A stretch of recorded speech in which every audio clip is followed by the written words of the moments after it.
Want to see the differences of how much tooth fairies pay per state? I don't know if it's because of gas price differences.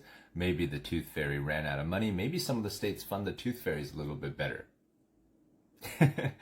But the interesting thing was, it's kind of a joke, is that health does start from the mouth. And as we see healthcare and AI and all these things shift, if 70% of all heart disease and breast cancer does start from the mouth, and a dentist is able to do a lot more than a doctor for removing the dental issues or the source, the root cause of most of the health issues in our body, then, we should know how to go to a dentist, and we should know how to get a right dentist for us.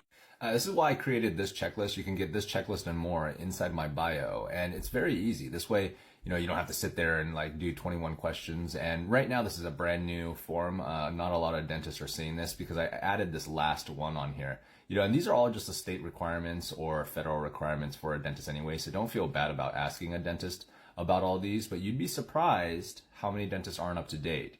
Or how many dentists just treat this like a job. And you don't want to go to a dentist that isn't passionate about their work or really wanting to help you, because otherwise you might get some, treatment or something done that you regret, or you didn't need to get done at all. And the simple way to do this is just go ahead and download this form. I'll get out of the way. You can screenshot this right now, or you can simply go to my profile. You can double tap the screen to see more videos like this, or go to my profile and you should be able to download this form and then simply print it out and pass it over to the front office. Or if you're on the phone before you go in, I would simply just ask them, how many of the 11 on my dentist checklist do does apply? And you're looking for an 11 out of 11. I think that kind of goes without saying.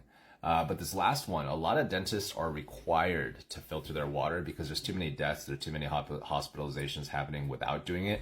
But as I go around to some of the dental offices, some of them aren't really even doing this, or, they say they do, but yeah, we can't always rely on the staff. So I think the most important thing we should be looking for is a place that has a properly filtered system. And most RO systems and most of the cheap knockoff systems aren't going to work. I'm talking a safe water seal approved filter, something that's going to reduce all the bioburden, virus, and bacteria out of the water. So that way you have safe water. You don't want to have an infection or an open, sore in your mouth and then find out because you brush your teeth at a dirty sink or at a dental office that you're getting sick or you're getting more of an infection. That's the last thing we want to hear. So go ahead and get in my profile, and I'll see you on the next video.